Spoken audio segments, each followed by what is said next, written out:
Welcome to this MuStE Talk. I'm Estefanía Sánchez, and I'm currently working as a teacher at the University of Da Coruña. And I've been participating in different projects with the MuStE group for more than 15 years now. And in any case, I would like to thank this group for giving me the opportunity to be here today, making this contribution with this humble talk. Beating around the bush, vague language basics explored. And I don't know if you're familiar with this topic, vague language, but you're for sure familiar with expressions and phrases which are involved. You will see later. First of all, I will introduce what we're going to talk about because we will define what vague language is, where we're going to find this kind of expressions involved in vague language.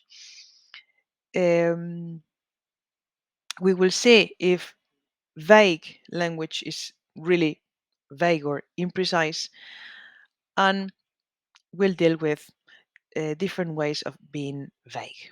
Okay? But just to start, what is vague language? So vague language is observed in phrases and words which make the meaning unclear or imprecise. At first glance, the term vague language may suggest lack of clarity, as you can see there, vague forms of expression, lack of precision, and even sometimes linguistic incorrectness. However, this label, which seems to be defined by its name, is indicative of quite the opposite, because the use of imprecise or vague language is not necessarily synonymous with poor expression, and its use cannot and should not be avoided. What happens, in my opinion, is that speakers tend to confuse two things: imprecision and linguistic incorrectness, since most of them do not even notice that they're using vague expressions, vague language um, every day, just in everyday conversations. We're continuously using vague language. Following, I will show some examples, and all these are included in different categories that we will deal with later. Beginning with things like that, this atypical expression that we make use at the end of an enumeration. You've got around 20 pounds.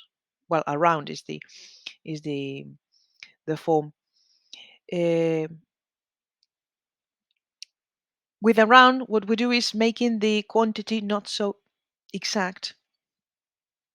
With just these words here, for instance, thingamabobot, what seat, thingamabobot could be like chisme or coso, this typical word that we use in Spanish, when we don't know exactly the name of an object. Okay, so this is precisely what we're doing here, but in English.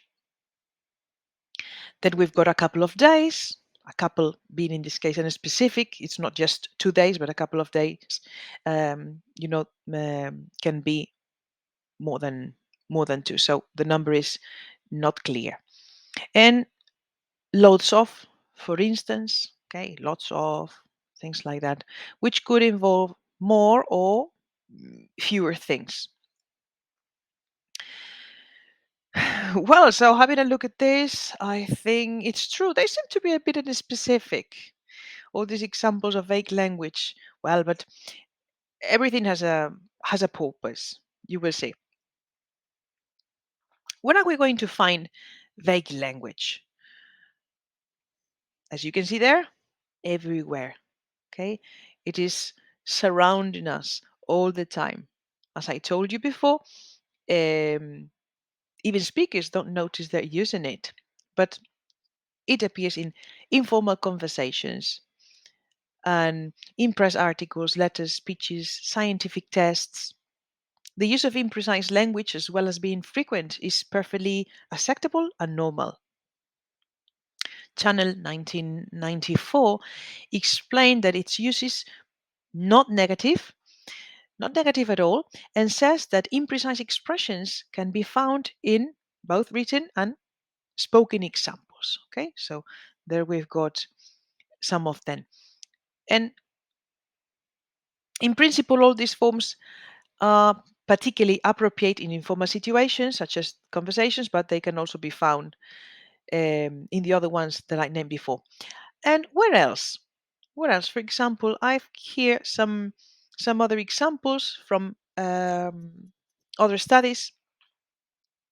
For instance, Sang and Shi in 2017 studied the application of vague language in international business negotiations.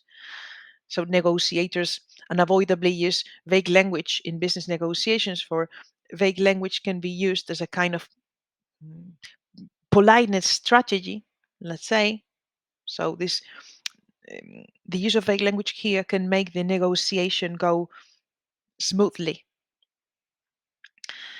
For example, in the case of adults, Atkins and Harvey in 2017, they studied medical health settings, and Cucci in 2007 analyzed these expressions in a context where participants are expected to use very precise or accurate language in principle.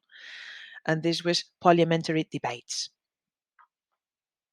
Well, have all these expressions and phrases appeared at the same level? No, no. Have they all shown in every register? Of course not. Of course not. Okay, not all the same campus will appear everywhere. And does this mean that you can use vague language, that you can use these expressions without restrictions in your essays? Definitely not. Be careful. They have a purpose on these settings, and not all the lexical categories of vague language are the same. Although they're all imprecise in nature, they should not be equated. Be careful not to use them under certain contexts, under certain registers and circumstances. Well, thus, it seems necessary to ask the following question: is vague language really vague and imprecise? Well, I believe, like Channel there in 1994, that it's not at all detrimental to good communication, and that precise language is not a priori better.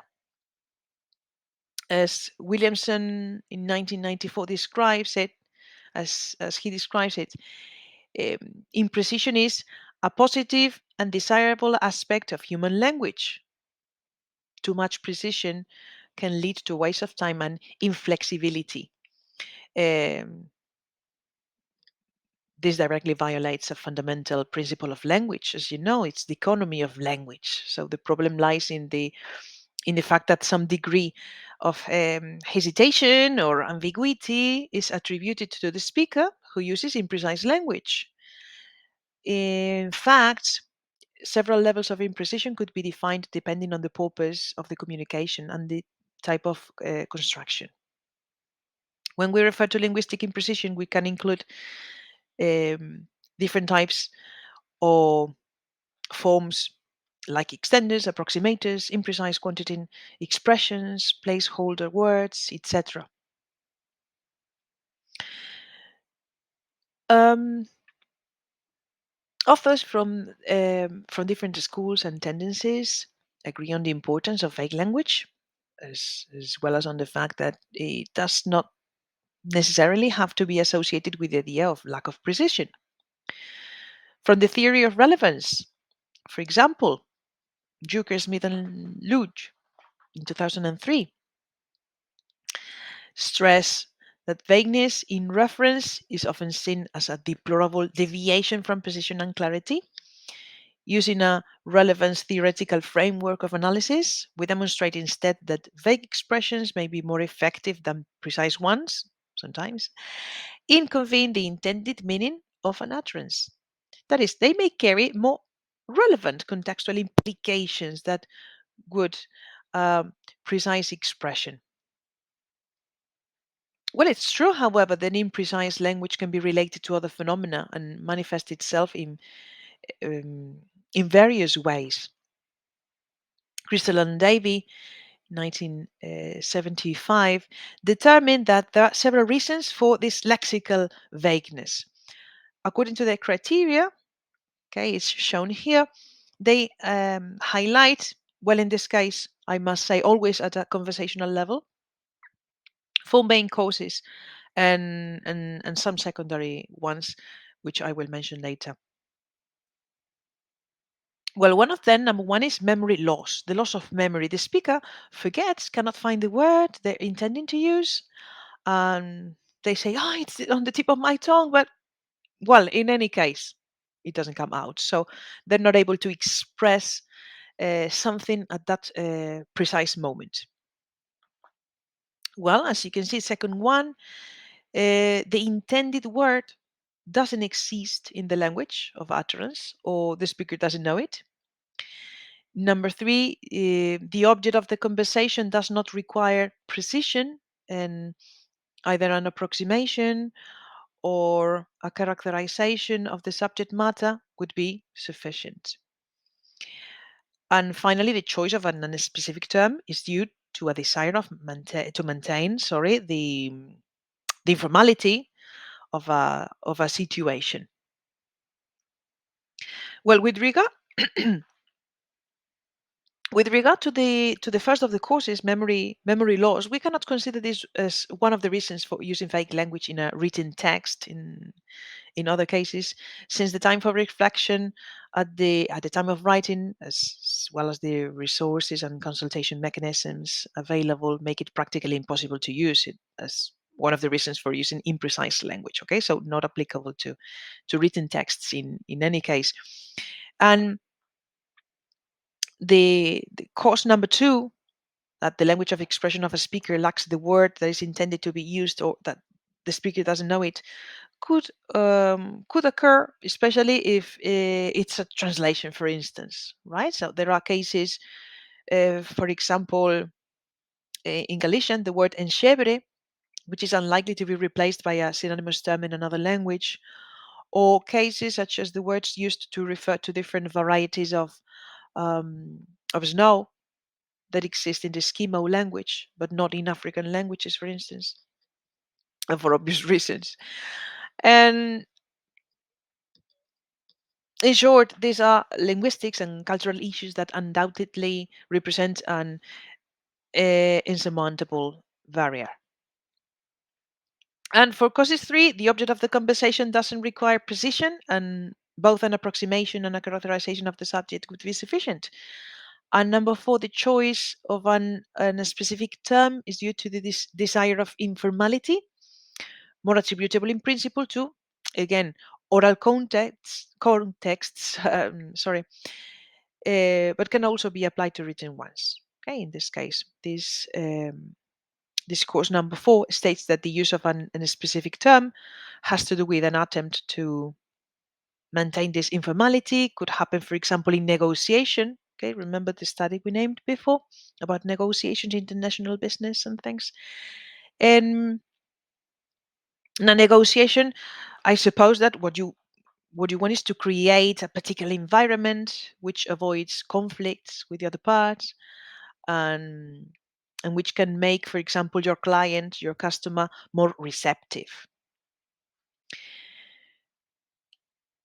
And just to highlight some other secondary reasons that they also named, that the authors um, named Crystalline Davey, justifying the use of linguistic imprecision.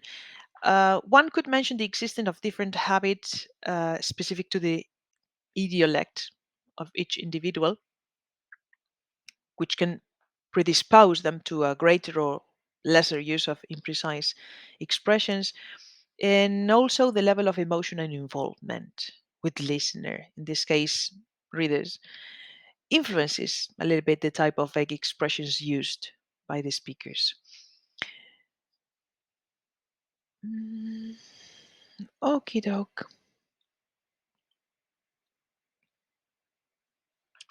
Well, we're going to enter the part of ways of being vague.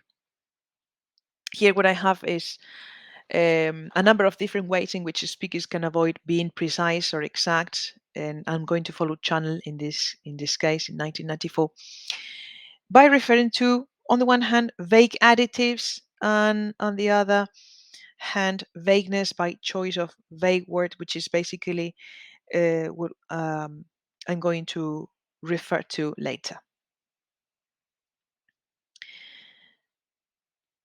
Well, in the case of vague additives, these are a word or phrase that we add to something that could be a precise statement, otherwise resulting in a vague reading. For instance, in 2020, more than 147 million people around the world were between the ages of 80 and 1999.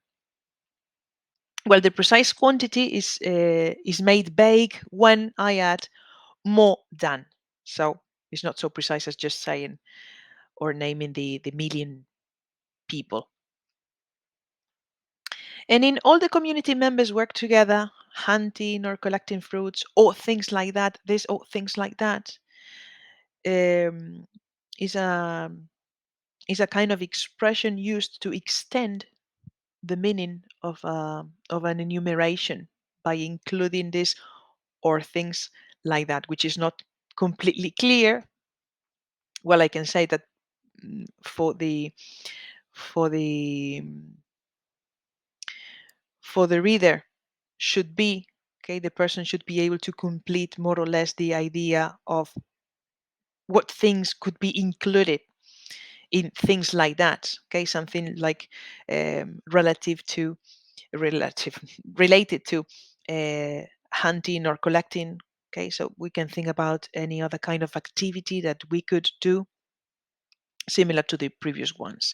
Okay, but in any case, this expression is here. This vague additive is here just to extend the meaning created before.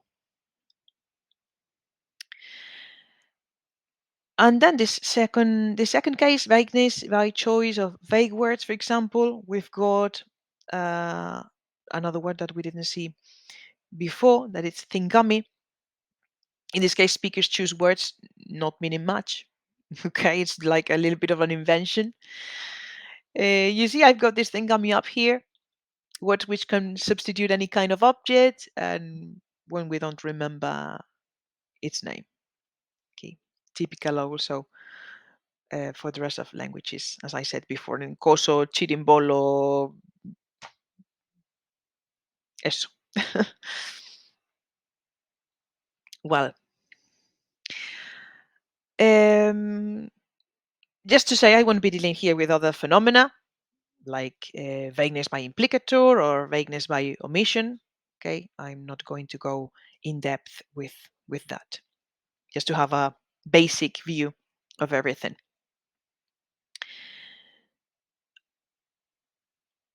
Well, mm, let's move to this last part, ways of being vague. There exist different ways of being vague about quantities, for example. So there we've got approximating quantities with numbers and the so-called approximators, approximating quantities with quantifiers, which are non-numerical, the use of the extenders, among some other terms that we can use to refer to this same reality, or placeholder words. These are some ways of being vague. Well, to begin with, um, as I was saying before, there exist different ways of being vague about quantities. This could be by adding something to a number. We can use a round number, or we can also use a vague quantifier. Adding something to a number is what we may call an approximator. For instance, here we include forms like about, around, approximately. All these forms can be added to a figure. Approximation is used to reflect a lack of exact knowledge or when we speak. And we try not to be too exact in order not to sound very direct. Okay. This is shown, for example, for instance, in example number 5. It's not the same just to say, well, I've been pregnant for 7 months and 2 weeks. Well, mm, I mean, have you been counting? Have you been counting all days? Well, probably when you're pregnant, you are. But nobody cares. Probably nobody cares, or nobody's going to be counting just the time you've been pregnant. Probably if you say something like, "Oh, I've been pregnant for almost 7 months and a half," people would understand the message could get the more or less same kind of message could get to the reader or the listener, right? Just by using this almost um, this expression, this form. In then example 6, 7, or 8 include around, approximately, and include also or so in this case together with quantities. Okay, remember that in this case we're talking about approximation with quantities. This offer will save you 70 or so euros. Um, the forms around or about, which is not here, but basically we could say that the same, according to some studies done, about turned out to be more popular in spoken language and around, for instance, more frequent on the written terms. And for example, in the case of approximately, well, there are lots of studies for approximately, individual studies about this approximation in question. But mm, well, to tell the truth, it's not the most. It's not the most common.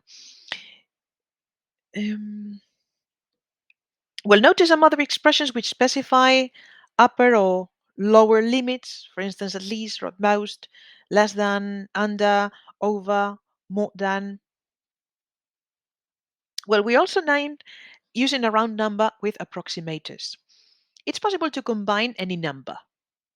Okay, could be about 20 or about 8,953. Both are possible, yes, but they're more likely to occur. Numbers are more likely to occur if they are round. Okay, 20, 30, multiples of 5, multiples of 10, hundreds or thousands. Okay, it's not so common just to to see these 8,953. Well, and I would like you to have a look at the following examples. Very similar. The only difference here is the number, not the approximator. But notice the difference in any case between using one or the other, using a round number like the first one to 250,000 and or not, using the other one, which is very, very, very specific, 247,322. Well, there's long time since I don't say such a big number. And together with the use of this approximator, this approximately. The range of options is different. The range of options is different. This affects the length that is understood. The second interval would be considered as smaller, like more accurate, I could say. Not big difference between that figure and the real number of people living in A Coruña. And the first option could admit a wider range of possibilities for that number. So the use or not of a round number can also affect, right? Not only the use of the approximator, but also the use of a round number or not. Well, there is a wider and narrower interval, as Sadok suggested, for these two. Well, another way of being vague is approximating quantities with quantifiers, but in this case, non-numerical. Well, probably you're familiar with all these expressions. Crystalline Davey in 1975 observed in natural conversation different data that they had the use of these non-numerical quantifiers, including bags of, a touch of. Well, more typically in English, we have a bit of, a load of, a lot of. As you can see, I've made a difference between them and the kind of construction the kind of construction they pertain to, right? Sorry not to having said that before.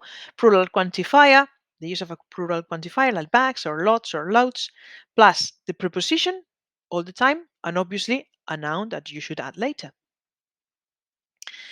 Secondly, the use of the indefinite article plus a quantifier, could be beat, load, lot, mass, and later on, if necessary, the preposition together with the noun. And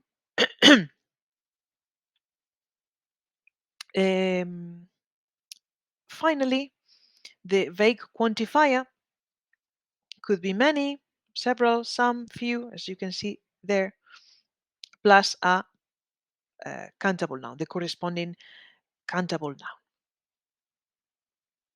The meaning depends on the contents and on the context and also on the person's knowledge or the circumstances surrounding them. I don't know, a smartphone. Imagine a smartphone whose price is 500 euros. Might be lots of money for someone, okay, or to me, but my neighbor can consider it ridiculous and cheap.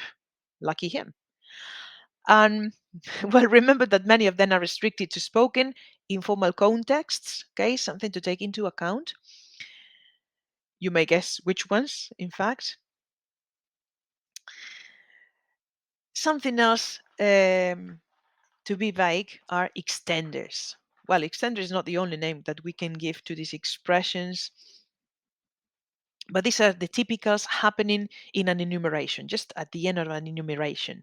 And other things or whatever, typically they are formed by a conjunction, right? So they can be adjunctive or disjunctive, depending on the use of and or. Basically, later what they have is an optional modifier. Could be many, could be all. Okay, here it's not included here. Later on, they have a noun phrase, a substantive, typically things, stuff, or also a pronoun like everything or something. And finally, an optional comparative phrase. Again, typically like that, of that kind. So what we get is and things like that, and the rest of the things, or anything of that kind. As I'm saying, their main function is to extend a list. So they will appear after this an enumeration of two or more elements. There's not a limit.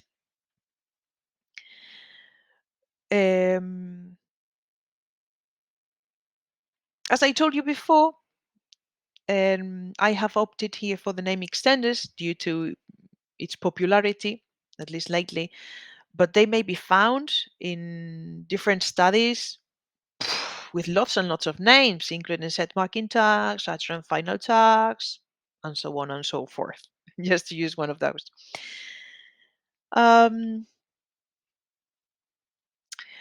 What else? They refer to knowledge that is taken for granted and shared by the sender and the receiver.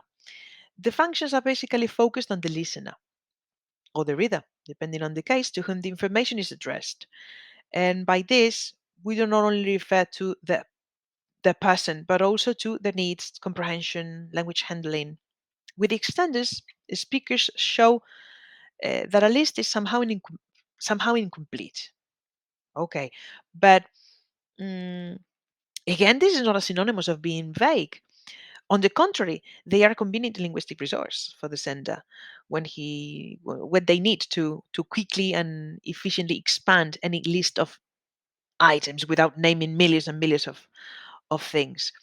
They expand the semantic field to which the words they precede belong without the need to resort to this large number of terms. And then it's the reader or the listener, the person in charge of like guessing, sorting out the mystery of what could be included within that semantic field related to the previously said.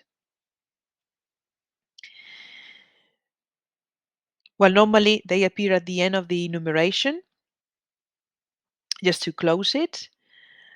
And for instance, in example number 9 that you've got in front of you, the expression and other things gives a generic value, as the meaning is extended in this case to anything that can be carried in a school bag. So, as a reader, I could think, okay, another things could refer to, okay, something in a backpack, notebooks, pens, clips, could be pencils, could be post-its, could be books, dictionaries, okay, something related uh, to things that you can uh, get to school. Well, and finally, placeholder words.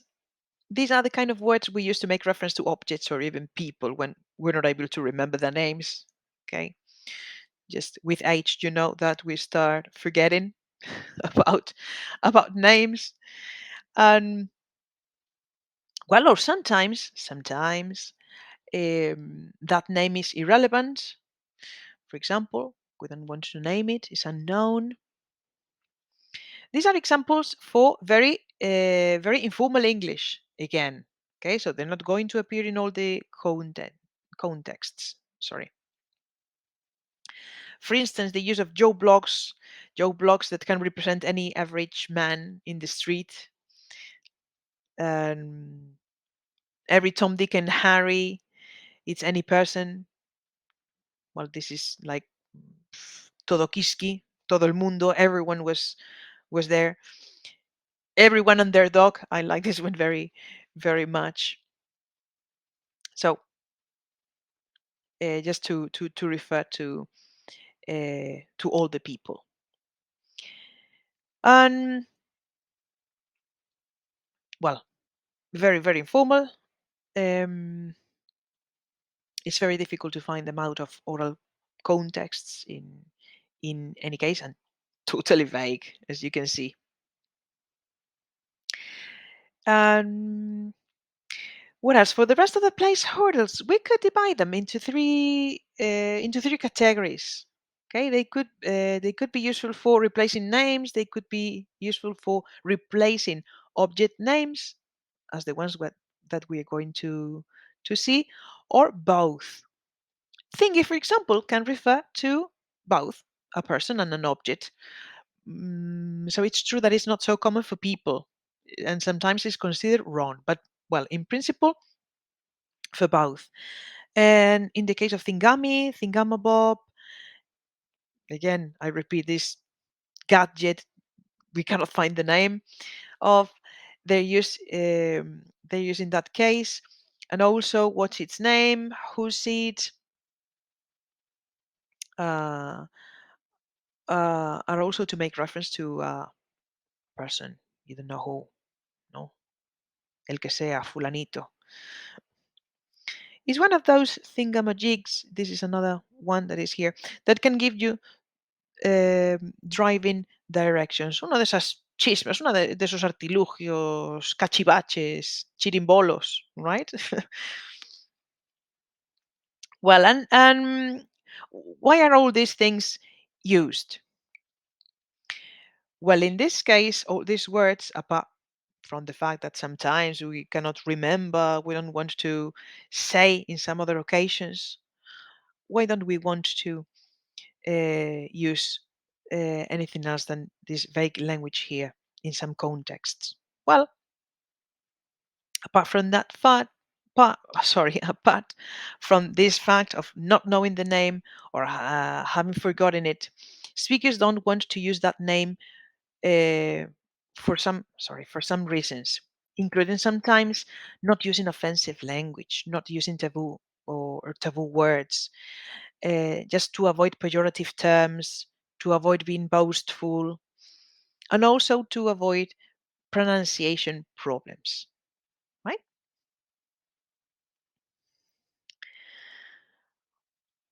Well, and I think it has been enough just for a basic introduction to the topic. We could have said millions of things more, but in any case, the most important here that I wanted to show you today was that Vague language is not the same as incorrectness. Remember this. Speakers tend to confuse it without noticing that they make use of the expressions involved in their daily lives um, that surround them every day. And vague language is typically not on registers in formal situations, but it's highly demonstrated that it can be found in many other contexts. Remember, from parliamentary debates to scientific tests. And vague language has a reason to exist. Okay, remember Crystalline and Davey division, they pointed there are several reasons for lexical vagueness. Although they focused on the matter at a conversational level, they highlighted four main causes and some secondary ones: the memory loss, the non-existent or unknown word, the object of the conversation um, when it doesn't require precision, and an approximation or a characterization of the subject matter would be sufficient, and just the choice um, of this kind of expressions to maintain the informality of a particular situation. Well, so here's my piece of advice: do not underestimate the power of language, and much less vague language, which has proved to be anything except vague and obscure. Okay. Um, no more. Just thank you very much. Thank you very much for your attention, and I hope to see you around. See you. Thank you so much.